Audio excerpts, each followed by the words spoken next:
Hi friends, ఏంటి line అనుకుంటున్నారా? ప్రసాదం కౌంటర్ కాదండి, అన్నదానం లైన్ అనమాట. చాలా పెద్ద లైను అన్నదానానికి. ఈ టికెట్ అన్నదానం టికెట్ చూస్తున్నారుగా, చాలా పెద్ద లైను.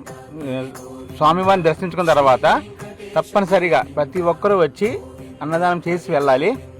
5 స్టేర్కి వెళ్తున్నాం ఇప్పుడు మనం కింద నుంచి.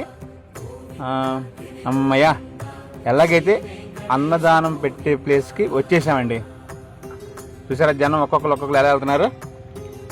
మనం వచ్చేసరికి వాళ్ళే చక్కగా మనకి అరిటాకు వేసి అన్నం పెట్టి పప్పు వేసి బంగాళదుంప కూర వేసి బీరకాయ పచ్చడి వేసేసి రెడీగా ఉంచుతున్నారనమాట మనకి.